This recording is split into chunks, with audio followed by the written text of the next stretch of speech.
വിദ്യാധനം സർവധനാൽ പ്രധാനം. വിദ്യാഭ്യാസ രംഗത്ത് ഉറച്ച കാൽവെപ്പുമായി ആത്മവിശ്വാസത്തോടെ മുന്നേറാൻ വിജയ കോളേജ്. പരിചയസമ്പന്നരായ അധ്യാപകരുടെ കീഴിൽ ചിട്ടയായ പരിശീലനം നൽകി ഭാവിയിലെ വാഗ്ദാനങ്ങളാക്കി മാറ്റുന്നു ഓരോ വിദ്യാർത്ഥികളെയും. Vijaya college, near bus stand, Chelakkara.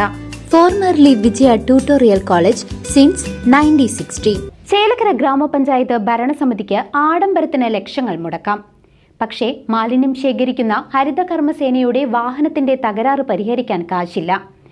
50 ലക്ഷം രൂപ ചെലവിൽ നവീകരിച്ച ഓഫീസ് കെട്ടിടത്തിന്റെ ഉദ്ഘാടനം MLA UR പ്രദീപ് നിർവഹിക്കുമ്പോൾ തുരുമ്പെടുത്ത് കിടക്കുന്ന മുച്ചക്ര വാഹനത്തിന്റെ തകരാറ് ഭരണസമിതിയുടെ ധൂർത്തിന്റെയും കെടുകാര്യസ്ഥതയുടെയും പ്രതീകമായി മാറി. ചേലക്കര ഗ്രാമപഞ്ചായത്ത് അധികാരികളുടെ കെടുകാര്യസ്ഥതയുടെയും ധൂർത്തിന്റെയും മുഖമുദ്രയായി പുതിയ പഞ്ചായത്ത് ഓഫീസ് കെട്ടിടം. ഇന്ന് MLA UR പ്രദീപ് ഉദ്ഘാടനം ചെയ്ത 50 ലക്ഷം രൂപ ചെലവിൽ നവീകരിച്ച ഈ ആധുനിക കെട്ടിടം അടിസ്ഥാന സൗകര്യങ്ങൾ പോലുമില്ലാതെ കഷ്ടപ്പെടുന്ന ഹരിതകർമ്മ സേനാംഗങ്ങളെ നോക്കി പരിഹസിക്കുകയാണ്.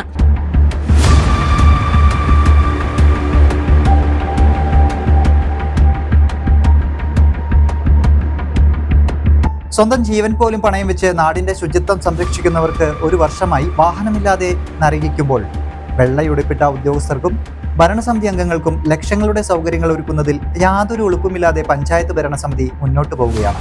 ജില്ലാ പഞ്ചായത്ത് 2023-24 സാമ്പത്തിക വർഷത്തിൽ അനുവദിച്ച 3.30 ലക്ഷം രൂപയുടെ മുച്ചക്ര ഇലക്ട്രിക് ഗുഡ്സ് കാരിയർ കഴിഞ്ഞ വർഷം ജൂലൈയിലെ പ്രളയത്തിൽ തകരാറിലായി. എന്നാൽ ഇന്നുവരെ അത് നന്നാക്കാൻ പഞ്ചായത്ത് ഒരു ചെറുവിരൽ പോലും അനക്കിയിട്ടില്ല.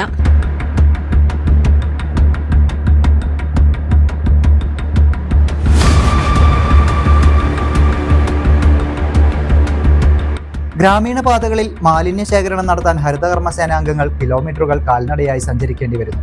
ഒരു മിനി പിക്കപ്പ് മാത്രമാണ് ഇപ്പോൾ മാലിന്യ ശേഖരണത്തിന് ഏക ആശ്രയം. മികച്ച സേവനം എന്ന പേരിൽ പഞ്ചായത്ത് ഓഫീസ് കെട്ടിടം മിനുക്കിയെടുക്കുമ്പോൾ യഥാർത്ഥ ജനകീയ പ്രശ്നങ്ങളെ ഭരണകൂടം പൂർണ്ണമായും അവഗണിക്കുകയാണ്. ഈ ധൂർത്തിനെതിരെ വ്യാപകമായ പ്രതിഷേധമാണ് ഉയരുന്നത്. പഞ്ചായത്ത് കാര്യാലയം കൊട്ടാര സമാനമാക്കി ആഡംബരത്തിന് വേണ്ടി ലക്ഷങ്ങൾ മുടക്കുമ്പോൾ ഹരിതകർമ്മസേനയുടെ ഈ മുച്ചക്ര വാഹനം എത്രയും പെട്ടെന്ന് നിരത്തിലിറക്കി ഹരിതകർമ്മസേനയുടെ ഭാഗമാക്കണമെന്നാണ് ചേലക്കരയുടെ അഭിപ്രായം. ചേലക്കരയിൽ നിന്നും CCVക്ക് വേണ്ടി ക്യാമറാമാൻ വിപിക്സിനൊപ്പം സുമേഷ് അരയമ്പറമ്പിൽ.